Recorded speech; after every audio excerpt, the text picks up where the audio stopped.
If you incorporate any of these hip mobility stretches into your routine, I guarantee you're going to see decreased pain, increased performance, but also you're going to see some great things happening to your quality of movement.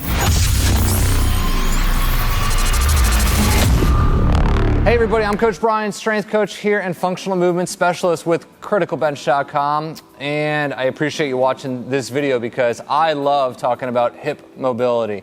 And there's a reason why hip mobility is so important, because everything surrounds the hips. Your glutes, your groin, your core. Your hips are an integral part of your body, and it's important to make sure that they're healthy as can be. So in this video, I'm giving you 6 different hip mobility exercises or stretches that you can use to increase flexibility and mobility in those hips of yours. The first 3 are going to be beginners, and the last 3 are going to be more for advanced individuals because they are definitely challenging, to say the least. So this is Jillian. She is an NPC national competitor. She's local here to the Tampa Bay area. She's on Instagram. Make sure you follow her and follow us on Instagram too. We've got a lot of cool stuff on there that I know you're going to appreciate. So let's get right to it. Hip mobility. Hips, psoas, iliac crest. I mean, everything in this area. There's so much going on that it's important for you to just do them properly. So these are exercises that you can use when your hips are tight, before a workout, after a long day of driving, behind the desk, you name it. These exercises and stretches can be done anywhere at any time. So we're going to get into the first one. It's a half kneel hip flexor stretch. So as you can see, Jillian's here in a 90-90 position. She's going to lift up her down side arm. So her right knee is down, her right arm is up, and she's going to slowly lean into it. This is one of the most common hip flexor stretches on the planet. It's because it's effective. It really gets deep into that psoas there. Good, and release. Yep, and just multiple times per side, reps. You can hold it for 5, 10, 15 seconds at a time. You kind of create the repetition range that you want, but you make sure to do both sides properly. I would at least spend at least 30 seconds to a minute on each side, either holding it or going through reps. So if you have any deep hip pain, or just deep hip tightness, this is a great stretch to go to. It might even be just challenging to go just staying in that 90-90 position. All right, perfect. So the next one is still on beginners. We're gonna go onto our back. All right, so you're gonna extend both legs down the floor. You're gonna pull one knee into the chest, keeping this down leg straight and extended, pulling that knee in for a couple seconds, releasing, and then you can alternate sides. Again, same thing, I would go about 5 repetitions per side, maybe 5, 10, 15 seconds per hold. Getting a good deep stretch. Now you're probably thinking, this kind of looks like a glute stretch. Well, it is, but the glutes are connected to the hips, so you want to make sure that you're doing glute stretches as well, because again, we're talking about hip mobility here. Okay, so next one, on to the third one. So we're going to go into a tabletop position or an all-fours position. Hands directly underneath the shoulders, knees under the hips. Now you're going to extend one leg back. Now you're going to take that extended leg and cross it over the opposite leg. Now she's going to look, or you're going to look at that foot that you just extended out. So her right leg is out, so now she's taking her head, looking over the left shoulder there at that right foot. Holding this for time.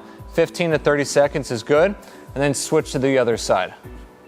The further you get that leg out and the further you look, you're gonna get a good glute but also hip flexor stretch in there as well. So let's go into the advanced stretches now. This first one is a modified world's greatest stretch, or a Spiderman position. So one leg, bring it all the way up, even with the hands. Now as you can see, this is a pretty robust movement, if you will. Hence the name Spider-Man, because it's like your legs are all the way out in front of you. But she is sinking deep into that. If you can hold this position comfortably, pick up that down leg to extend that stretch. Hold this 15, 20, 30 seconds at a time, switch sides, and don't forget to breathe on these. A lot of people have a tendency to hold their breath the harder the stretch. That's not necessarily a good thing. Breathing helps control and release the muscles of the body.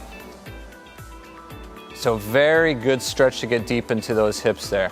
Again, that's an advanced stretch, so I don't expect beginners or anybody with hip pain to get that stretch. So you're definitely going to want to take advantage of this if you've got the mobility for that. So the next one is a deep squat pry. So you're gonna get into a good deep squat position. Hip, knees are open, toes are slightly pointed out. Now what Jillian's doing here is she's taking her elbows and prying her knees open. She's still breathing naturally, but what she's really trying to do is open up those hips, open up the adductors there, the groin, and really push against the knees to open up those hips there. Hold this for 30 seconds and you're good to go. And you can even incorporate a little bit of swaying back and forth to deepen that stretch. All right, the last one, but probably the most painful yet the most rewarding, is the frog pose or the frog position. This is common in yoga, but it's also common in strength facilities, so it just looks painful to begin with. So wide stance, this is it. It's really hard to explain. Knees are open, lower legs are parallel with each other, feet are flexed, back is flat, and you're kind of just sinking the upper body into this. Now I know she's got a background in gymnastics and dancing and things like that, so she's got good mobility. I don't expect you to have good mobility like this. I personally don't. I can get maybe half of this. That's why this is called advanced. Hold this for 30 seconds up to a minute and then release, but always breathe through this. Good, come on up, Jillian. So out of all these exercises and stretches, I would say you need to do at least the first 3, because once you start getting good hip mobility, then that opens up great things to take place in those hips, and then you can start progressing into more advanced movements. So use these stretches before you work out, after you work out, days off, just use them as much as you possibly can. And all the information and sets and reps and things like that can be found under this video in the video description area, along with a bunch of other links to stuff that I know you'll find helpful as well. So hopefully, again, you found all this information helpful. What I need you to do is like this video, share it with somebody you know, subscribe to our channel, leave us some feedback. If you've got a comment or question on something that's bothering you or you just need some help with, use the comment section below under this video. And just for watching this video, I want to give you a report to read. It's called Why Stretching Won't Make You Flexible. It's totally a deceiving title, but once you read the report, you're totally going to understand why stretching is important, but it also might not help you get flexible, the flexibility that you want. Anyways, to get this report, click this box right here. Click it, give us your email, and the report's on its way to you right now. Subscribe to us by clicking over here. Check out these other stretching related videos that I know you're going to find helpful as well. Hey, Coach Brian here, Jillian, representing Critical Bench. Hey, have an awesome day. We'll see you next time.